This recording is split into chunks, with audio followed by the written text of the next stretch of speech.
Recently, my daughter was applying for her first credit card, and as a dad, it filled me with fear. I got my first comment today about how I am planning on traveling or I'm traveling, but I also am in debt. I have just under $31,000 in debt between credit card, taxes, car, student loan. And I'm just going to make one thing very clear. I'm going to live my life. I am going to take however much amount of money, whether it's $2,000 that I'm saving up, and put it towards travel versus putting it towards my debt. I'm going to do that.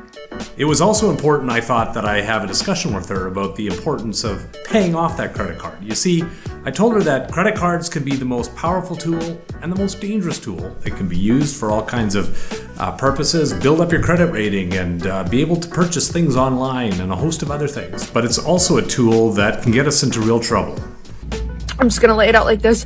When you use Apple Pay, that's real money. If you have your credit card connected, that's where the money is being sourced from. I didn't think that was real money till I checked my credit card bill. I've been spending money like I'm a friggin' millionaire. If you don't pay off your credit card, you start paying interest, and on a credit card, it's rather high. And after a month or 2 months or 3 months, those numbers start to climb exponentially. Of course, we all know the stories of friends or family that got themselves into trouble when they couldn't pay their credit card off anymore. Well, that's how it feels right now with the Liberal government. During the last election, Mark Carney basically said that he was going to solve the problem that Justin Trudeau had created. You know, that problem of putting too much money on the credit card to the point where nobody could afford it anymore. The promise was that he was a guy with a plan. The upcoming budget will balance the operating deficit in 3 years. But just like your buddy that's completely out of control on his credit card, Mark Carney is now on a spending spree. He made a commitment that he was going to spend $13 billion on a new housing agency. This is in a country where we already have multiple housing agencies.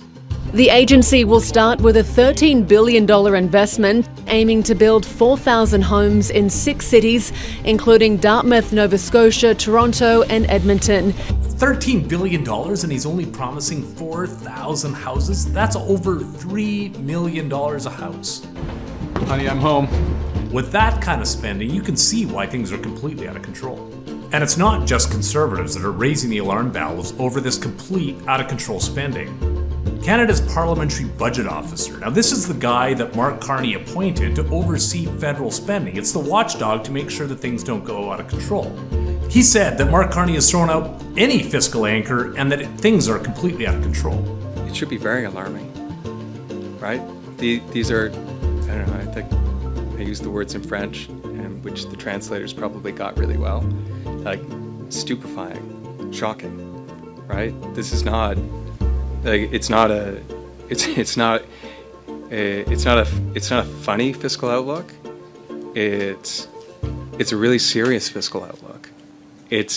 And we don't lightly use the word unsustainable, right?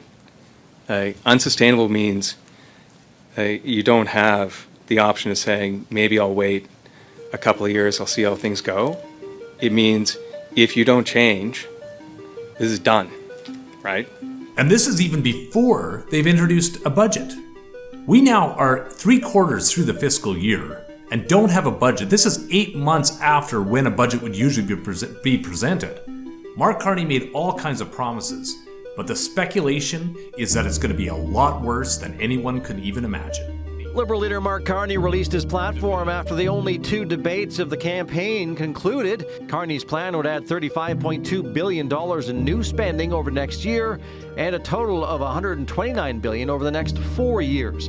Well, let's take the best case scenario. During the election, Mark Carney promised that he wouldn't spend a penny over $63 billion. Now, $63 billion, that's not chump change. That's more than the deficit that Justin Trudeau left last year. Now, let's not forget, this Liberal government has spent more than all other previous governments combined. And what do we have to show for it? A lot of costly photo ops. But Canadians aren't living better. All we're seeing is Liberal insiders get richer, while Canadians get further and further away from their dreams. If government overspending was going to work, it would have worked by now. So why does this matter? Well, there's a number of reasons. Obviously, government deficits and debt lead to higher inflation, which inevitably drive up interest rates, which impact everybody's borrowing, everyone's mortgage. But there's other reasons. Last year, Canada spent over $46 billion on interest payments on the debt alone. All that money went to the banks and the bondholders, Carney's good friends. This is the real-life ramifications of overspending. In the same way that your buddy can no longer afford his mortgage because he's paying high interest rates on the credit card, the government's now in that situation as well, spending more on servicing their debt than on healthcare or the military. Every dollar that's spent on interest is money that can't go to things that matter to Canadians. Some people think that we can just spend forever. I know that the Liberals do, but we've seen this story before. In the 1990s, the Canadian government had to face massive layoffs and cuts because of the irresponsible spending of the governments before it. Canada is headed in that same direction now. The government is headed towards a debt crisis here in Canada. We've seen this movie before. Around the world and throughout history, governments that don't take responsibility for their spending eventually run into crisis. And Mark Carney's only been in power for 6 months, and it seems he's completely forgotten all of that. These conversations aren't fun. It's not fun here in Ottawa, and it's not fun having these discussions with my daughter.